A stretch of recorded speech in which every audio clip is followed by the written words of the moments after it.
Have you ever noticed that your life feels quieter than it used to be? Fewer messages, fewer invitations, longer stretches of silence. And when you look around, it seems like everyone else is surrounded, always connected, always included. That contrast creates a quiet tension, not dramatic, just persistent. The unspoken assumption is simple. If you have fewer friends, something must be wrong, something must be missing. But that interpretation is shallow. Because the absence of people does not automatically mean the absence of value. Sometimes it means the opposite. This is not confidence, it's not charisma, and it's not dominance. It's something more restrained, more uncomfortable for others to recognize. The lack of friends is often treated as a flaw, but in many cases it's a signal that your tolerance for noise has decreased, a signal that your standards have shifted, a signal that you no longer mistake presence for connection. Today, this perspective will change how you interpret solitude, not as rejection, not as failure, but as information about who you are becoming. And one part of this is often misunderstood. Solitude has never belonged only to the forgotten. It has often belonged to those who see more than most. Albert Einstein spent long periods alone, not because he was disconnected, but because uninterrupted thought required distance from noise. His work didn't emerge from constant interaction. It emerged from quiet concentration. This pattern appears again and again among Stoic thinkers. Stoicism never glorified isolation. It warned against dependency. Marcus Aurelius wrote that a person should be able to retreat into their own mind at any moment and find order there. Not emptiness, order. Being at peace with yourself was never the same as being surrounded by people.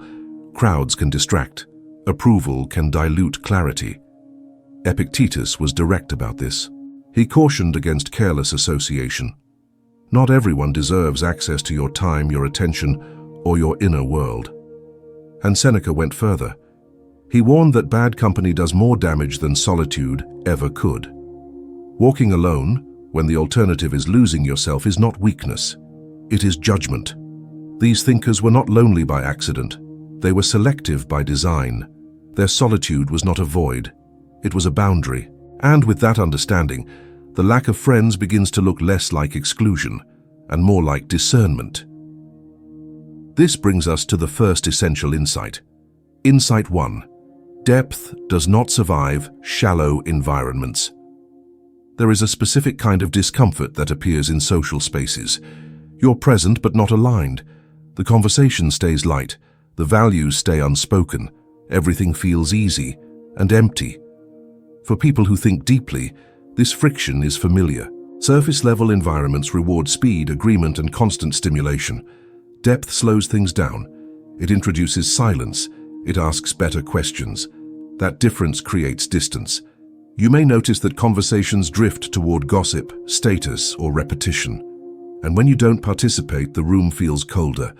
Not because you are distant, but because you are not feeding the shallow rhythm. This sense of not belonging is often misunderstood. It's not social failure. It's incompatibility. Marcus Aurelius wrote that the quality of your thoughts shapes the quality of your character.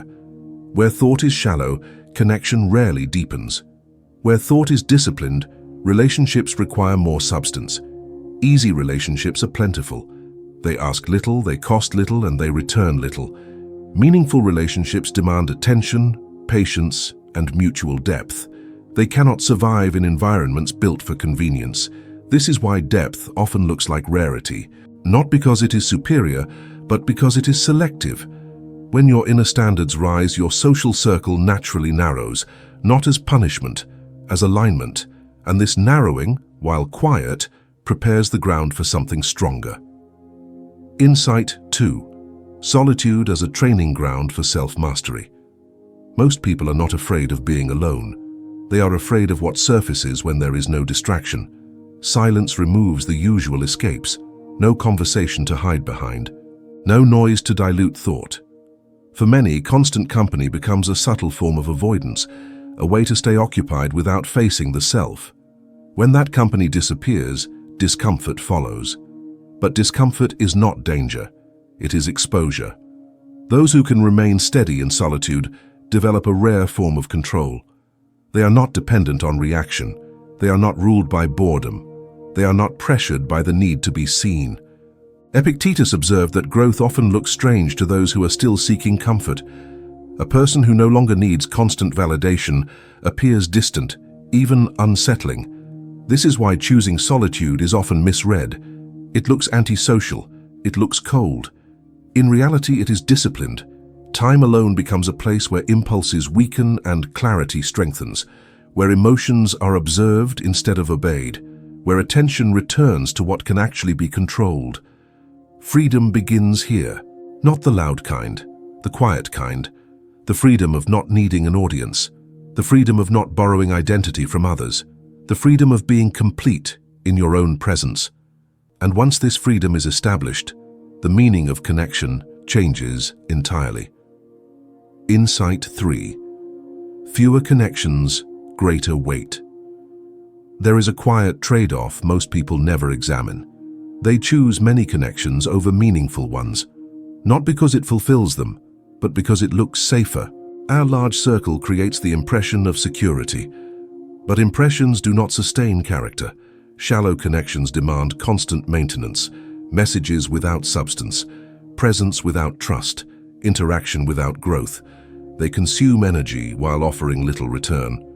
A smaller circle behaves differently. It filters instead of accumulates. It protects time, values, and attention. Seneca warned that relationships should elevate the mind, not drain it. Company, when chosen poorly, weakens judgment. When chosen carefully, it reinforces it. This is why one sincere bond often outweighs a dozen casual ones. Depth nourishes, quantity distracts. When your contact list shortens, it does not automatically signal loss. Often it signals precision. You stop explaining yourself repeatedly. You stop performing agreement. You stop tolerating subtle disrespect disguised as familiarity. What remains is quieter, but it is heavier, more grounded, more aligned, and as energy is preserved, something important happens. Your standards become visible, not through words, through absence. This absence makes room for the next realization. Insight 4. The right people arrive in their season. There is a natural impatience around connection, a quiet urge to force timing, to hold on longer than necessary, or to invite people in before alignment exists. Nature does not work this way. Neither do meaningful relationships. Some people belong to earlier seasons of your life. Others arrive only when certain values are already established. Trying to control this process usually leads to compromise. Stoic thought consistently returns to one principle: focus on what is within your control. Release what is not. You cannot decide who stays, you cannot predict who leaves, and you cannot manufacture alignment. What you can control is constancy, how you live, what you tolerate, what you refuse to dilute. When those elements remain stable, they act quietly, like a signal. People who are incompatible drift away on their own. People who recognize the same values notice without explanation. This is why reducing yourself to fit in always backfires. Belonging that requires self-erasure is temporary and costly. When you keep your standards intact, absence becomes a filter. Not everyone passes through it. And that is the point. The people who do arrive later are not accidental. They arrive because something in you stayed consistent long enough to be seen. This understanding changes how solitude feels. It no longer feels empty. It feels intentional, and that brings clarity to what the lack of friends truly indicates. Core meaning. What the absence of friends actually reveals. A lack of friends is rarely random. It usually reflects structure. Structure in boundaries, structure in values, structure in what you no longer accept. At some point, you stopped entertaining connections that required constant adjustment. You stopped filling silence just to avoid it. You stopped trading authenticity for inclusion. This decision is often quiet, even unconscious, but its effects are visible. You begin to notice patterns. Certain conversations repeat themselves elsewhere, unchanged. Certain dynamics demand less of you than they should, and you decline them without argument, not out of arrogance, out of clarity. Refusing hollow connection is not social failure. It is self-respect expressed without announcement. Choosing to walk alone, when necessary, signals maturity. It means you trust your judgment more than the crowd's approval. It means you value coherence over comfort. Over time, solitude stops feeling like something imposed. It feels chosen. And within that choice, something stabilizes. Your thoughts sharpen, your reactions slow, your presence becomes heavier. You discover that your own company is not empty. It is sufficient. This is the quiet truth most people never articulate. The absence of friends often indicates strength developing faster than your environment can match. And when that happens, solitude is not a gap. It is a foundation. Building yourself in solitude. Many of the minds remembered for clarity and balance shared one trait. They were comfortable standing alone. Albert Einstein protected long periods of quiet to think without interference. Marcus Aurelius treated solitude as a return to order, not an escape. Seneca viewed selective companionship as a moral responsibility. Epictetus emphasized independence as the foundation of freedom. None of them rushed connection. They built themselves first. Depth is rarely recognized quickly. It takes time to be understood, and even longer to be matched. Solitude provides that time. It allows the body to strengthen without distraction. It gives the mind space to organize instead of react. It creates room for the spirit to stabilize without external pressure. This is where self-mastery quietly forms, not through isolation as punishment, but through distance as refinement. When relationships arrive later, they do not rescue you. They complement you. They are no longer used to fill gaps. They are chosen to share ground already built. That is why the strongest connections tend to be rare. They last because they were never rushed. They endure because they were never needed for validation. In this way, solitude stops being something to endure. It becomes something that prepared you. And that understanding brings us to the final moment.